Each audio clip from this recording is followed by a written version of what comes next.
दोस्तों, सावन का पवित्र महीना शुरू हो चुका है। आज मैं एक कहानी आपको सुनाना चाह रही हूँ। शिव जी के आत्मलिंग की कथा है ये, जिसे रावण लंका ले जाना चाहता था।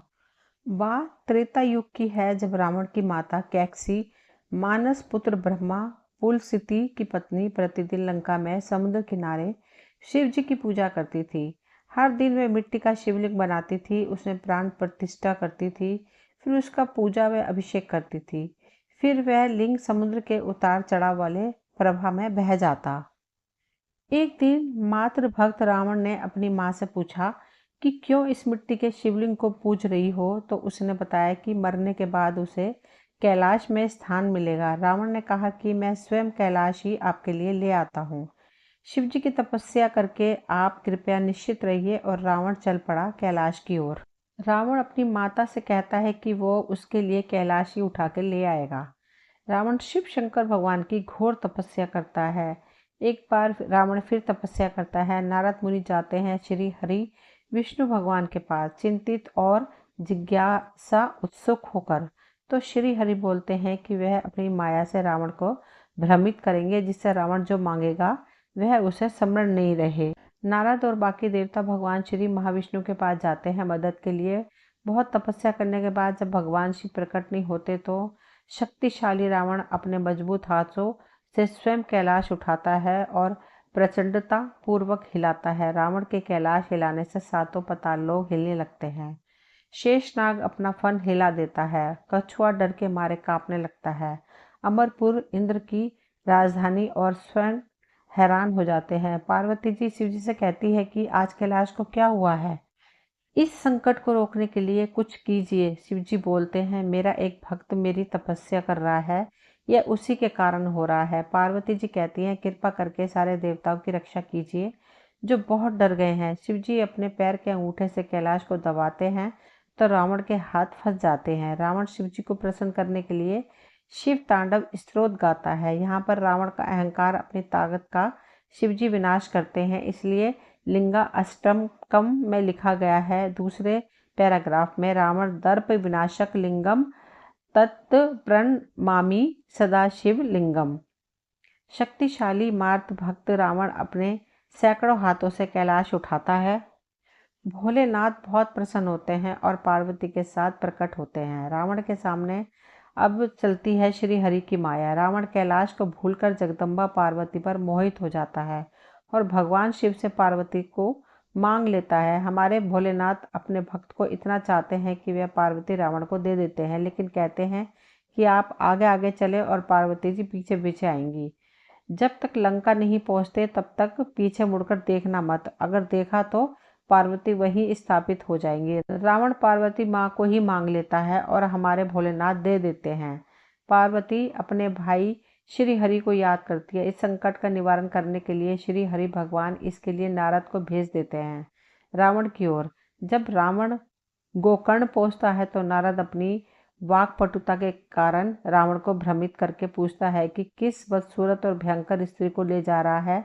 रावण कहता है कि यह विश्व सुंदरी जगदम्बा पार्वती है। नारद उस पर हंसता और कहता है कि जरा पीछे मुड़ के देखो। तो रावण पीछे मुड़ के देखता है तो देवी ने भद्रकाली का रूप धारण किया हुआ था, और जैसे ही उसने देखा कि वह भद्रकाली की मूर्ति के रूप में गोकर्ण में स्थापित हो जाती है, जैसे शिवजी ने कहा था। फिर नारद कहता है कि असली पार्वती ने पाताल में मायासुर के घर में जन्म लिया है, जिसका नाम मंदोदरी है।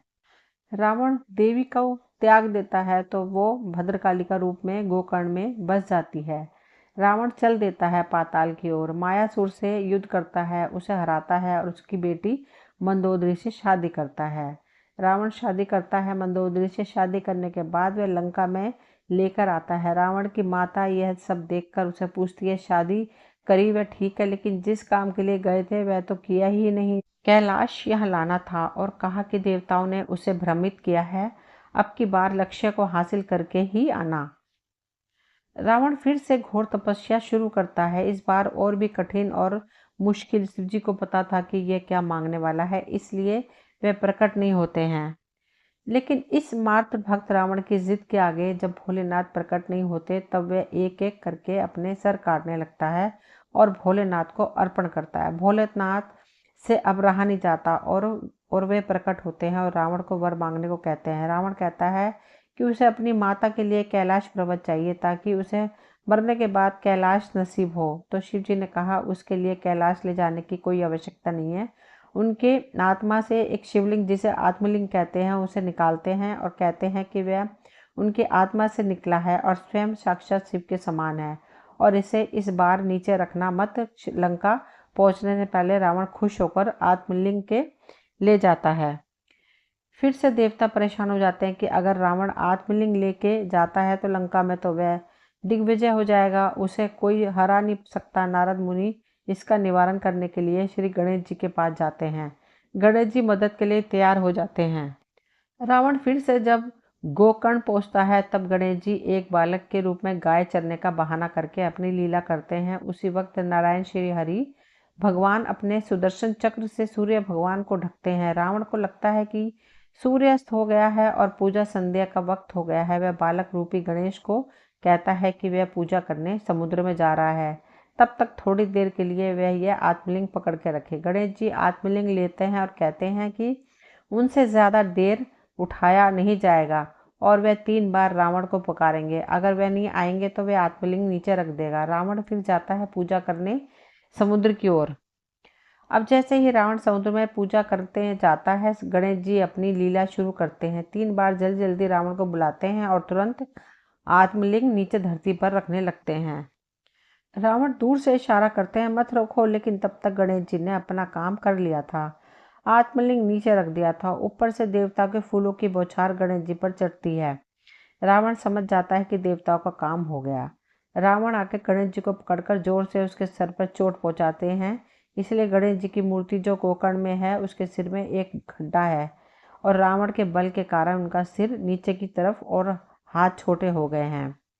रावण जोर से उस आत्मलिंग को उठाने की कोशिश करता है लेकिन नहीं उठा पाता। फिर उसे उखाड़ने की कोशिश करते हैं। उखाड़ते उखाड़ते जो लिंग है उसका आकार गाय के कान जैसा हो जाता है, इसलिए जगह का नाम गोकाय कर्ण कान गोकर्ण कहते हैं। रावण उस लिंग को उठा नहीं सका, उसे महाबल का खिताब दिया गया, इसलिए उस आत्मलिंग को गोकर्ण महाबलेश्वर कहते हैं।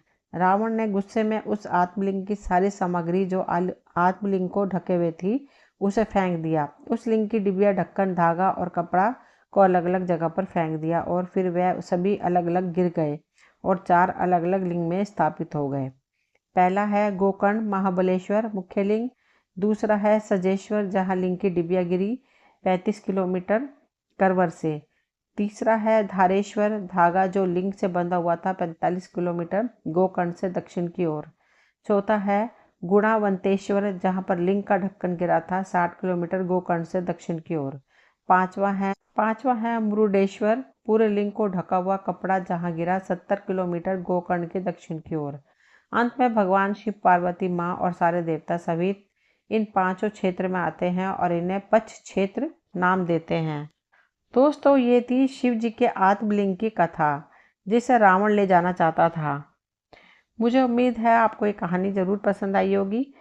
प्लीज़ चैनल को सब्सक्राइब करें। मिलती हूँ अगली वीडियो में, तब तक के लिए थैंक यू।